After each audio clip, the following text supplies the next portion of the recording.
But what I'd like to do is put a context into the Trump foreign policy, because we can't really calibrate what's going on through the media or the opposition.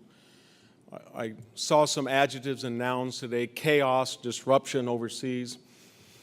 But to understand, I think, the Trump foreign policy, we should see how we got to where we are now and what were the conditions, both foreign and domestic, that created Donald Trump and created his foreign policy.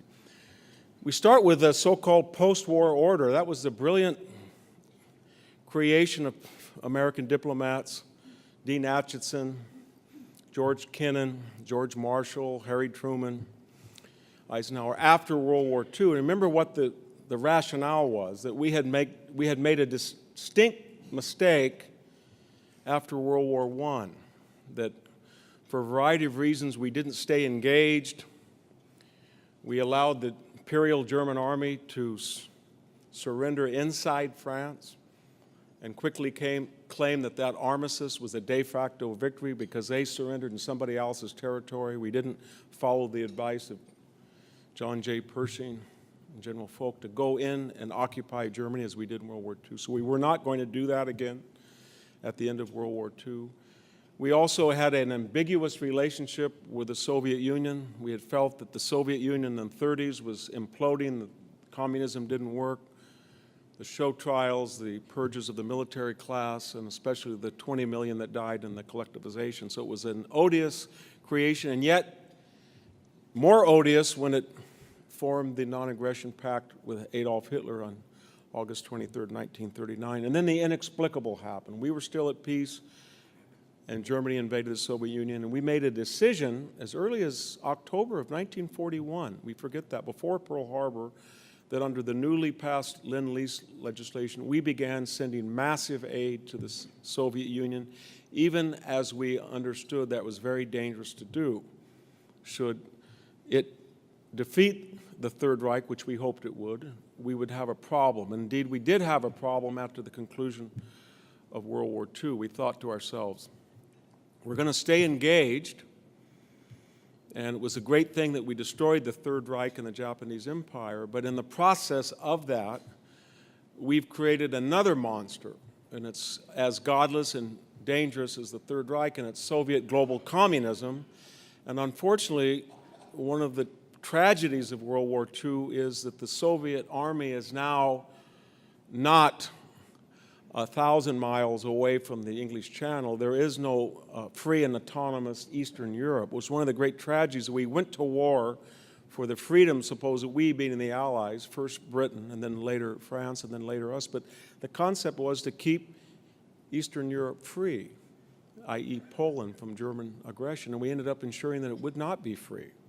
And we moved the borders of the Soviet Union not just to Germany, which there had been a buffer.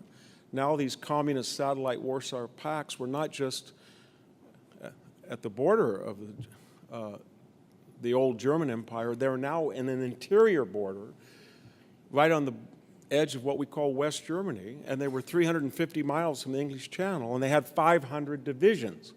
And our strategy of fighting World War II had been the great Soviet juggernaut, who will kill 2 out of every 3 German soldiers, will not have a navy, it will not have an air force, it will not have a U-boat arm, it will not fight in Italy, it will not fight in North Africa, it will not fight Japan, but it will just stay there and like a bulldog destroy the German army. And it did, but again, the paradox was when the war was over, it was the biggest army in the world.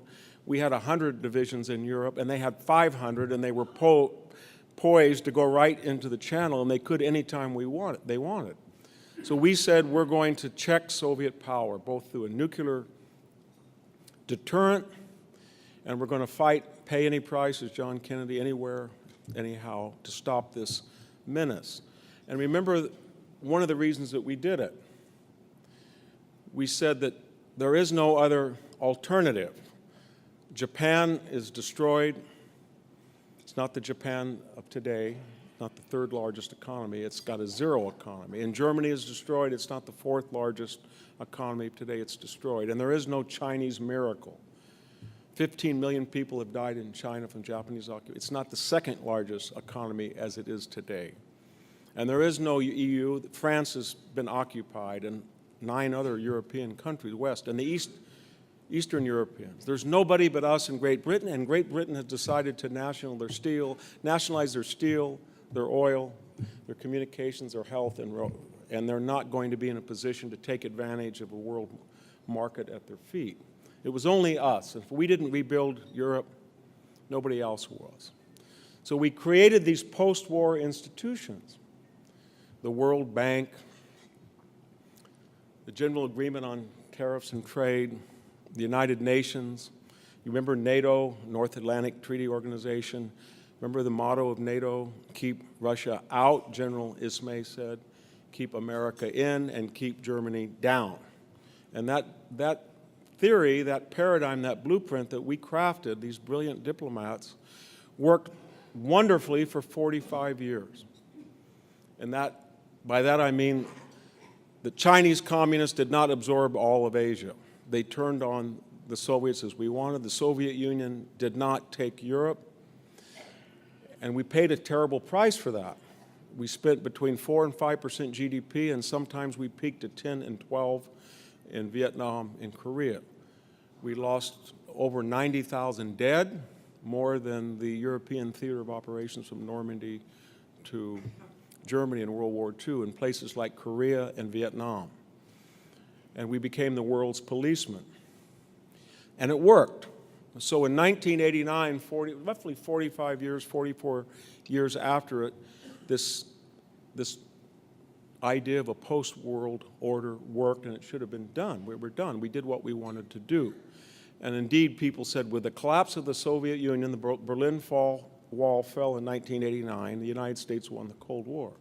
Ronald Reagan's deterrent policies during the administration of successor George H.W. Bush.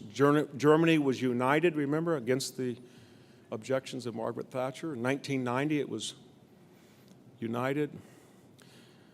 Francis Fukuyama wrote his landmark, I guess it's a landmark book, I wouldn't necessarily agree, but in 1992 it was called The End of History. It took the theme that Hegel had remarked at the Battle of Jena in 1806 when Napoleon marched in, and he said basically the old order is over with. The Napoleonic idea of a revolutionary society of equals will now be the paradigm that throughout Europe. History is over as we knew it. There's no other paradigm to what Napoleon ushered in. Fukuyama said, whether we like it or not, and we do like it, we won the Cold War, and there's no alternative to free market capitalism and constitutional government and freedom of the individual. And there's not going to be any more war. We won. And no sooner had he written that than the Balkans exploded. And as you remember, he was writing that just a year after the first Gulf War, in which we found out that Saddam Hussein might have gotten nuclear weapons, we don't know, but the Middle East was not stable, and they didn't think the end of history had come. Milosevic did not think the end of history had come. Noriega didn't think the end of history had come. And so the Iranians did not think with their hostage the end of history had come. So we had this post-war idea that of containment and being the world's policeman that continued into a new phase. And the conditions which created it no longer existed. There was no longer a Third Reich to defeat, and there was no longer a Soviet Union to contain, but we again felt we were now the hyperpower, the unipower. It was not a bipolar world, it was a unipolar. Nobody had as much strength as we did, and we were going to continue the success at great cost to us and expense, because it was going to be much cheaper than the alternative, so we said. We were going to protect the free world. We didn't even use that word anymore because, of course, at the end of history, everybody was going to be free. But we were going to be the leader that so much, very similar to what Rome was. You classicists might remember that Edward Gibbon said, the greatest period of prosperity in the history of civilization was the 100 years starting with the Emperor Nerva, Trajan and Hadrian, Antonius Pius and Marcus Aurelius, in which there was no war, there was no famine, and there were no contentious issues because all of mankind, 70 million people within 1 million square miles, were all on the same page. And that was evoked again and again, that that's what we were after 1980, 9 and 90. So we were going to be like Rome, and every once in a while, a Jugurtha or Mithridates or a Vercingetorix, some thug in Panama, as I said, or some thug like Saddam Hussein, or they would sprout up and we would hit them down for the sake of the world. And this world order, that it was still pretty much what it was after World War II. And all of these hallowed institutions, NATO, UN, we would not question. And then we had 9/11. And 9/11 was strange, and the anniversary, of course, was yesterday, but the Japanese and the Germans and the Soviets had never taken down a high-rise right in the middle of Manhattan or killed 3,000 Americans. So this was a new threat, and we thought, well, the new war against terror will be operated in the same way we fought the Soviets. We'll still take on the burden, this responsibility, the burden of defense of the West against radical Islam. It's a illiberal doctrine. It threatens Western freedom. But what we didn't realize is, due to our very success in the first phase of 45 years, and then the second one, and remember, this second phase since 1989, we're in the 30th year of it, after the fall of the Berlin Wall, and we're still supposed to be the keeper of the values of the West to defeat the Soviet Union. Now it's transferred to these local thugs and radical Islam. But the problem is, did the world change? And were the premises of the post-war world order, were they still valid? And there were starting to be disturbing indications that while we still respected these institutions and we subsidized them and we intervened for the world order, and we spent more than the next 19 military budgets in the world, and we still lost Americans all over the globe, other people didn't think that we were doing this for them, or our enemies did not think the end of history was here. So we started to examine the last 4 or 5 years certain questions. I mean, they were not cut and dried issues. The New World Order, the post-war world, had assumed, remember, that democratization would put us in this end of history. So we had a country like China. We said to ourselves, there's 1 billion people. We need to bring it into the family of democratic nations. And according to people at the Hoover Institution, where I work, the more affluence you have, the more you have a free market. Even if it's a quasi-free market, the more liberalization inevitably follows. So we said to ourselves over the last 30 years, if they cheat, they being the Chinese, on patents, it's okay. They're eventually going to be wealthy, and then they'll be democratic. If they cheat on copyright, they're wealthy, they'll be democratic. If they dump on the world market, it doesn't matter. If they run up a $350 billion surplus, it doesn't matter. If they go into the Spratly Islands and violate local treaties with the Philippines or Vietnam, Japan, it doesn't matter, because they're getting wealthier and they're getting more like us. They wear suits and ties. They come to Silicon Valley. It doesn't matter. And all of a sudden we decided, we said collectively, I don't think they're going to become democratic. In fact, I think they're using free markets at the direction of the government to be the next Soviet Union. They're becoming more powerful than we are. And yet the status quo of the post-war order, the Council of Foreign Relations, the main think tanks, Brookings, American Enterprise Institute, Hoover Institution, the government department at Harvard, the council, and all these people said, no, they're going to be democratic. They're eventually going to be one of us, and we have to take that hit. And remember also what the rationale of the post-war order was, that since the rest of the world is flat and they don't have the wherewithal to be the global policeman and the global economic power and the global market for newly recovering countries to export and run up surpluses. We do. We heard that for 75 years. We're so powerful, we're so rich, we can do it. And we can take a $350 billion surplus with China. We're so rich. We looked at Europe.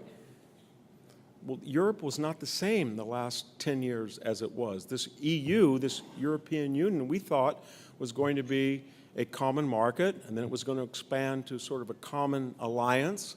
It was going to be an adjunct maybe of NATO. We didn't realize that this was some kind of Bonapartist utopian scheme, that they were going to outlaw war, they were going to open their borders to the people of the world, they were going to be leaders in climate change, they were going to disarm, they were going to enact basically a democratic socialist paradigm, and we were going to defend them, and they were going to get very angry that we defended them. And we said to ourselves, we can do this. So if Germany has a $65 billion trade surplus with us, or during the 2003 war, if the EU, all of the countries have damned us and France votes against it, it's okay, because this is the post-war order. That's what we're supposed to do. And then we said, Germany is the most powerful country. It's got 80 million. It's historically been dangerous, but we solved the problem because it's in the EU and it's in NATO. And people started to say, well, wait a minute, the last 10 years. The Pew poll said that Germany polls of all countries in Europe the most anti-American. Under Obama, it was 53% of Germans like the United States. Today, it's 37%. Italians like Americans at twice the rate as Germans.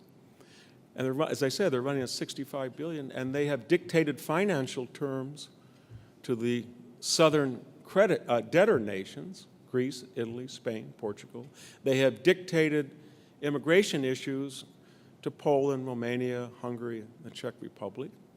They have dictated the conditions of Brexit to the UK, and they have told us we're spending 1.4% of our GDP on defense, and we're not going to go up and meet our promises at 2%. And we've said to them, if you don't invest 2%, how are we going to get the Belgians? And how are we going to get the Dutch? And how are we going to get the Norwegians to do it and meet their, because they follow your lead. And you're cutting a potentially large deal with Putin at $400 billion, and yet you want us to defend you from Putin? What's going on? This isn't part of the post-war order. It wasn't supposed to work like that. And then we looked at Russia and we thought, at the end of communism, Yeltsin is one of us. We've sent up all of our Harvard economists over there. Russians are meeting us. They love us. They're going to make Harvard a Yale there. It's going to be a liberal democracy. It's got oil, and that didn't happen. It sort of became an autocratic, oligarchic, it's an Orthodox country. It's deeply religious. It didn't seem the liberal country that we had counted on. We looked at the EU, to take the entire EU, and we said, wow, the demography is not even replacing its population. It's 1.4. Half of the churches are empty. It's a secular country. They have no means or ability or desire to assimilate, intermarry, or integrate Muslim immigrants. It seems foreign to us. But that's not supposed to be part of the post-war order. And the subtext of all this was, we can do it because we're the wealthiest country in the world. But under the tenets of globalization, which went hand in glove with American post-war leadership, people started to say, well, I'm starting to catch on to globalization. And that is, we take a big $365 billion hit with the Chinese, $65 billion with the Germans, $75 billion with the Mexican government, $75 billion, second only to Germany, to China. It's bigger than the German. And we let $30 billion in remittances go back to Mexico, half of whom are being subsidized by the U.S. government, the people who send that money back. But we can do it. We're wealthy. We can be in NAFTA. The Canadians are wonderful people. If we have a small $15 billion deficit, that's not a problem. If Germany has the largest account surplus in the world, larger even than China in terms of financial service in the whole picture, at over $300 billion, we can do it. And then we started to look at places like Hillsdale County or southern Fresno County. And we started to see something that was very striking. I say we, it wasn't we, It were people that we wrote off as nuts, that were questioning the post-war order, or were disruptive or chaotic. They started to say certain things. And they said, I've come to the conclusion that under this second phase of the post-war order, we have an ossified foreign policy and military policy and strategic policy that doesn't fit this changing world, that doesn't fit the new China or the new EU, or South America didn't become all democratic. It's reverting to socialism. Or the more we reach out to Iran, it's not working. But what is happening is that anybody who has a job that involves muscular labor, and that job can be Xeroxed overseas, it will be Xeroxed overseas. And this divide is destroying this country culturally, socially, geographically, because we're creating two very wealthy cultures from Florida to Boston and from La Jolla to Seattle. And they're in culture, in taste, in affinity, closer in the West Coast to maybe Shanghai and Tokyo, and the East Coast to London and Paris than they are to Hillsdale. This is the interior culture.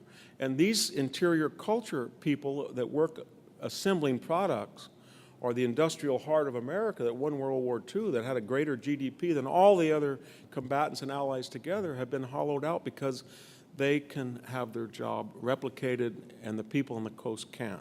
China can't build a Stanford University yet. Japan still hasn't figured out quite to match our hedge funds. As one person, I gave a talk not too long ago, and a very angry person that said, Mr. Hanson, do you wake up one morning and find somebody did your column for half the price from South Korea? I said, no, that hasn't happened yet. He said, when it will, you know how I feel. And the point was that we were starting to say that these were the deplorables, clingers, expendables. They were the losers of globalization. We went the next step and said, it wasn't just that they lost out, but they deserved to lose out. They didn't move. They took meth. It was almost as if they developed the pathology and then the industry left rather than what really happened. The industries left and then they developed the pathologies. So this post-war order had not caught up to these new global realities, and we tried to adjust. 2009 to 2016, Barack Obama came in with a new foreign policy, and give him credit, he understood that the old George W. Bush going into Iraq or Afghanistan or Georgia, it's not the same thing anymore. But he took this evidence and he came up with a very disturbing conclusion. And he said, the reason it's not working is our fault, because we try to impose our will on people. And who is to say that a United States democratic liberal society is any better than what's in Iran? And you know, we always brought back these Gulf monarchies in Israel, but maybe Iran should be a legitimate hegemony. And maybe we should, who were to say that we can dictate to them when they get nuclear weapons? So we'll do this Iran deal. And the reason that we haven't had a Palestinian solution is that because we've been backing the wrong people. The Israelis are intolerant or illiberal.